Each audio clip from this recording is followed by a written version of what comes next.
라이트 앤 딜라이트 7월 5일 말씀 묵상 시작하겠습니다.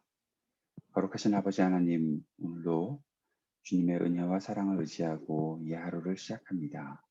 우리를 성령으로 충만케 하여 주시고 주의 말씀 붙잡고 주님과 동행하는 하루 살아갈 수 있도록 인도하여 주옵소서. 예수님 이름으로 기도드립니다. 아멘. 오늘은 야고보서 2장 14절에서 26절까지 말씀 함께 읽고 묵상하겠습니다. 나의 형제자매 여러분, 누가 믿음이 있다고 말하면서도 행함이 없으면 무슨 소용이 있겠습니까? 그런 믿음이 그를 구원할 수 있겠습니까?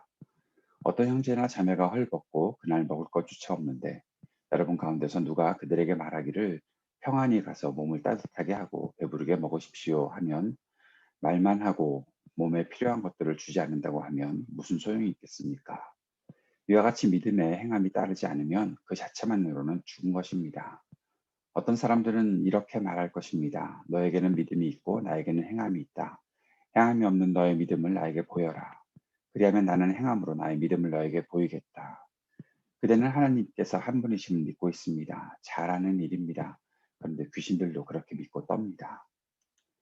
아, 어리석은 사람이여, 그대는 행함이 없는 믿음은 쓸모가 없다는 것을 알고 싶습니까?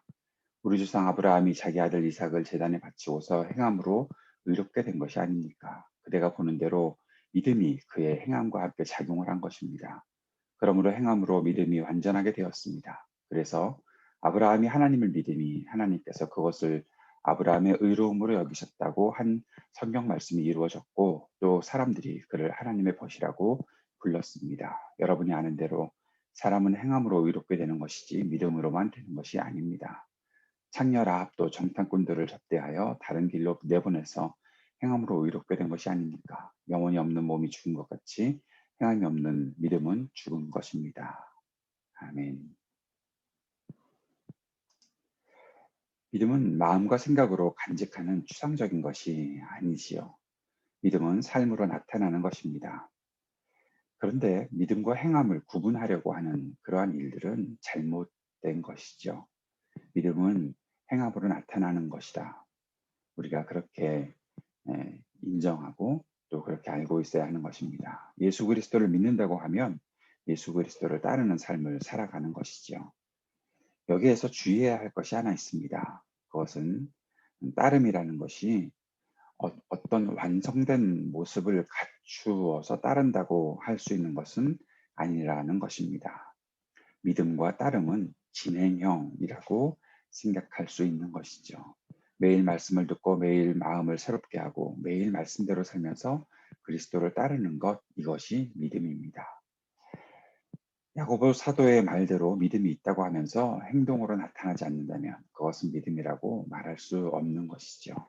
그 행동이 완전치 않더라도 지금 내가 그렇게 행함을 갖고 있느냐, 그 자체가 있어야 한다라는 것입니다. 야고보 사도가 말하는 믿음으로 사는 삶을 증명할 수 있는 일상의 영역이 한 가지 있죠. 그것은 바로 사람들을 대하는 것으로 나타납니다. 본문 앞에 있었던 1절에서 13절에서는 차별에 대한 경고를 했었죠. 14절부터는 가난한 형제 자매를 위해서 해야 할 일이 있다라고 말하고 있습니다.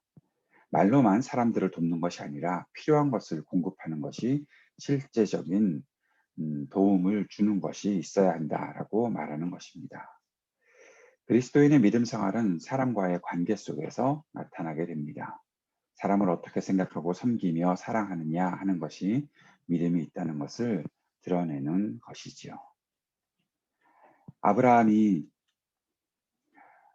하나님께서 말씀하신 것을 그대로 순종하여 행한 일, 또 라합이 정사꾼들을 대접하고 보호한 일들, 야고보사도는 그들의 행동이 그들의 삶을 의롭게 했다라고 예로 들어서 설명하고 있습니다.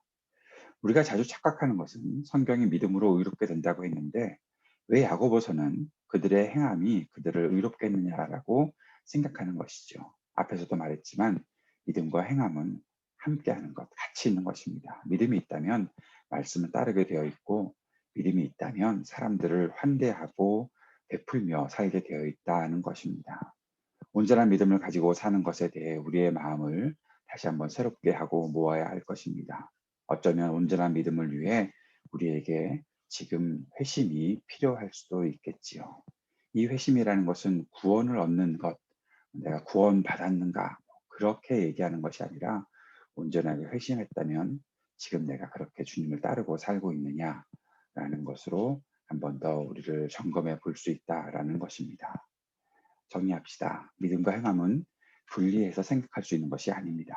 믿음의 행위는 사람에 대한 배려와 돌봄에서 드러난다는 것을 우리가 깊이 생각해야 되겠습니다. 믿음은 말씀을 듣고 그대로 행하는 것이고 온전한 믿음을 위해 우리는 회심해야 한다는 사실을 꼭 기억하고 오늘 하루 주님 은혜 안에서 살아갈 수 있기를 위해 간구하고 주님께 나아가는 기도의 시간이 있었으면 좋겠습니다.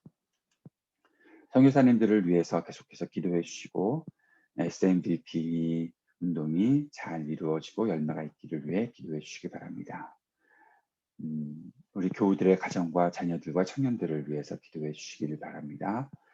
IT를 위해서 또 미얀마 민주화 운동을 위해 계속 기도하고 인종차별 혐오 문제가 그치기를 위해 기도하고 입양인 시민권 법안이 만들어질 수 있도록 위해서 기도하고 또 저희 가정과 사역을 위해서 기도해 주시기 바랍니다. 목사님 천빙을 위해서 운동회가 투표가 계속 진행되고 있는데 잘 마무리되고 또 좋은 결과가 있기를 위해 기도해 주시기 바랍니다. 교회들을 부흥을 위해서도 계속해서 기도해 주시기 바랍니다. 함께 기도하겠습니다.